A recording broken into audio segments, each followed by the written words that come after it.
Fire signs, tignan po natin kung ano yung mensahe para sa iyo ngayong araw. Keep in mind po na ito ay general reading lamang, so hindi po lahat ay makaka-relate, so be open-minded. Sa mga hindi pa po nakasubscribe dito sa ating channel, please subscribe na po kayo and pa-like na din po ng ating video. At sa mga nais pong mag-avail ng ating private readings, ng ating Evil Eye Amulet Necklace at ng ating Tiaras Bracelet, makikita nyo po yung link sa description box. Tarot Intentions by Alian Reyes. Okay, tingnan po natin ano ba ang mensahe para sa iyo ngayong araw. So we have baby, ayan. Meron ba dito? Pwedeng you are reconnecting with your family. Pwedeng nagiging maayos pa or may dumating ba na baby sa family ninyo tapos yun yung naging dahilan kung ba't nagkaayos-ayos kayo. Ayan po, yung iba naman po sa inyo, pwedeng kayo ba'y nag-aalaga ng inyong mga apo. Pwedeng kayo ay very hands-on with your kids, with your baby. Ayan, meron dito huminto muna sa pagtatrabaho kasi pwedeng kapapanganak lamang po. Tignan natin. Meron din naman dito, pwedeng mas nagagawa nyo po, no? Yung mga, or sabihin natin, nahi-heal nyo po yung inyong inner child. Fire signs. So, kung meron kayong mga hindi nagagawa before, nabibili before, ngayon nagagawa, nabibili nyo na para sa inyong sarili or para po sa mga anak na ninyo. Yan. Diba? You are healing your inner child through your kids. Pero wag naman sobra-sobra kasi baka naman mamaya maging toxic kayo kapag ganyan. Kasi yung lahat na lang ng hindi nyo nagawa noon, binibigay nyo sa anak ninyo. Dapat may limit pa rin po yan. Kasi may sarili silang kapalaran.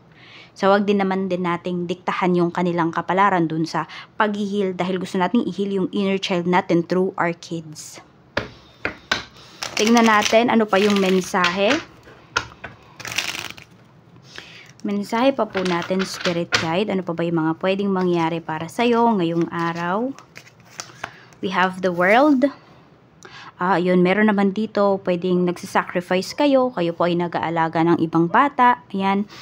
Or sabihin natin na meron dito, meron kayong half ba yung anak ninyo. Yan, baka merong yung tatay ng anak nyo ay foreigner. Naghihintay na lang po yung iba sa inyo na ma-approve yung inyong mga papers. Baka dito kasi pinanganak sa Pinas. Yan, parang may kailangan kayong mga ayusin dito na mga papeles, no? Para kayo ay makasunod na doon sa asawa po ninyo or sa tatay ng anak po ninyo kung nasaan man siya. Meron tayo ditong 9 of Cups. Ayan. So, marami naman po sa inyo, fire signs, kung nasaan kayong sitwasyon ngayon, masasabi nyo naman na very thankful kayo and you are happy, you are proud kung nasaan po kayo. Ayan, siguro yung mga nagiging or magiging proud lang sa sarili, yung alam nyo na ginawa ninyo yung best ninyo, no, para sa isang bagay. So, be proud of yourself. Kahit yung iba sa inyo, yes, you give your all, diba, sa inyong sitwasyon, pero pwedeng hindi pa rin naging sobrang maganda yung outcome. Be proud of yourself. Kasi, alam mo sa sarili mo na binigay mo yung best mo. Yan. We have 10 of Cups. Diba, may happiness, may fulfillment. Baka may binyag dito. Or may invite yung iba sa inyo sa binyag or baby shower. Ayan. Tignan natin. Meron kasing celebration na pinapakita dito eh. Baka birthday ng anak nyo. Or pwedeng merong milestones, no, sa life nila. Nakasama nila kayo, so you are very happy. Check pa po natin ano pa yung mensahe. We have Knight of Pentacles. Ayan. So, meron naman dito magsa-sacrifice. So, pwede nga po na kayo ay magwa-work. Pwedeng abroad. Baka hindi nyo isasama yung anak ninyo kasi work lang talaga yung pinunta or pupunta po ninyo doon sa bansa, no? Or sa, yan, yung inaayos man po ninyo. So, tignan natin. Pero yung iba sa inyo nakikita ko dito, parang as much as possible, dito lang kayo maghahanap sa Pinas ng work. Ayan. Kasi, ayun, ayaw nyong mawalay sa inyong mga anak. So, di ba meron naman talagang magagandang trabaho dito. Meron naman talagang mga malalaki yung income. Kailangan nyo lang din talagang maging maalam. Lalo na sa internet. Di ba? VA, mga ganyan. Kaya lang talaga, sacrifice talaga.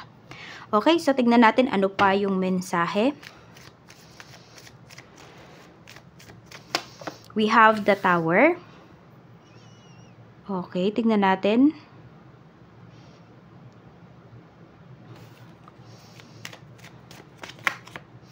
We have King of Swords. Meron dito, hindi nyo ba masyadong na-enjoy yung kabataan nyo? Ayan. Madami na agad kayong responsibilities. Yan, kaya din yung iba siguro sa inyo, bumabawi kayo sa inyong mga anak. Kasi meron dito, pwedeng hindi nyo po talaga naranasan na maging bata. Yung ganon.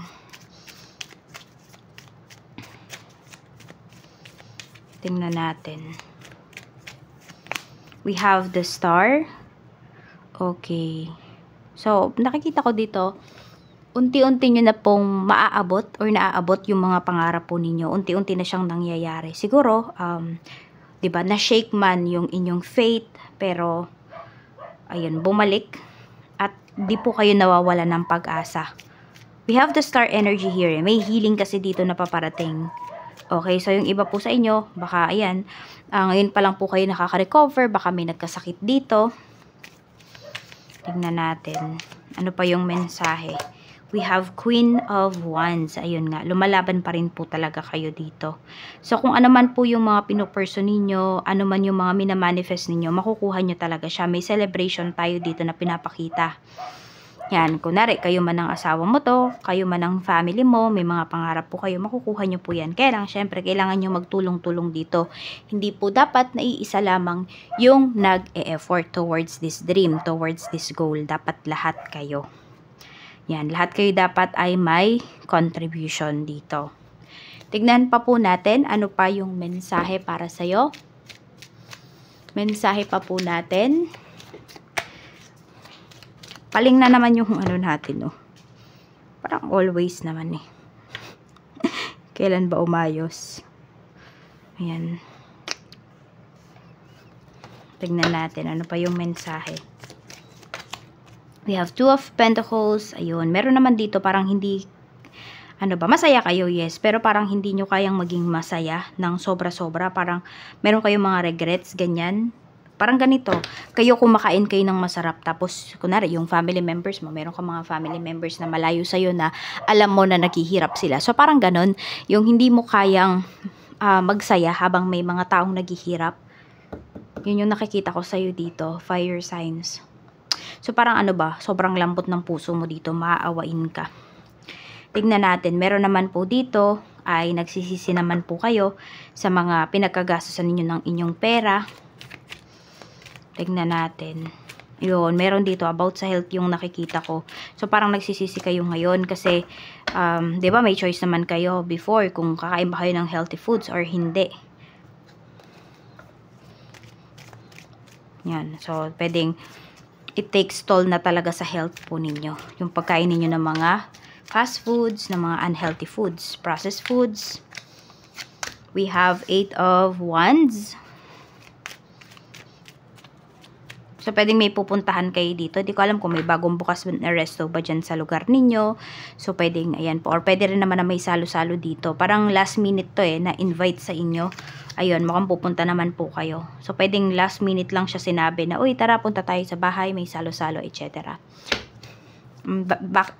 Because you have, you have time or free time, ayan, pupunta ka naman po. Tingnan natin. We have Ace of Cups. Ayan, madaming opportunities para sa'yo.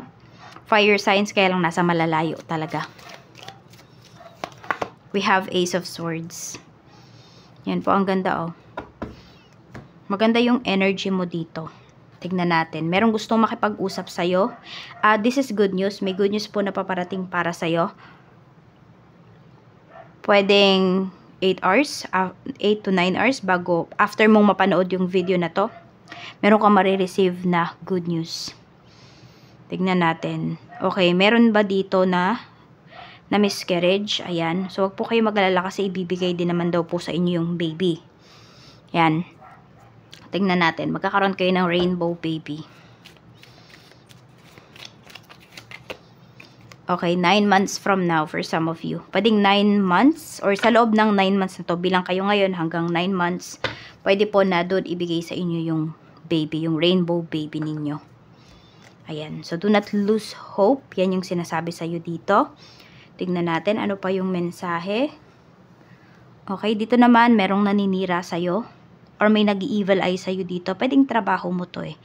Or meron kang, hindi ko alam kung nasa apartment building ba kayo, ganyan. So, meron dyan na kapitbahay po ninyo or tenant din dyan. Hindi ko alam eh kung meron siyang kakayahan na gumawa ng black magic. So, medyo mag-iingat ka ha. Tumataas yung balahibo ko. Parang kilala nyo kasi yung tao na to. I mean, it's either nakakasalubong nyo, nakakausap nyo, ganun. Tas meron kayong weird feelings na nafe-feel towards that person. Nakikita ba? Hindi eh, pero tumataas yung nag-goosebumps. Parang kilala nyo yung tao na yun eh. Basta, iba yung feeling ninyo. Pag nakikita nyo siya, may iba kayong nafe-feel. Yan, marunong sa black magic yung tao na yon. Or basta meron siyang kakaibang pinaniniwalaan. Sa tignan natin, ano pa yung mensahe. Okay.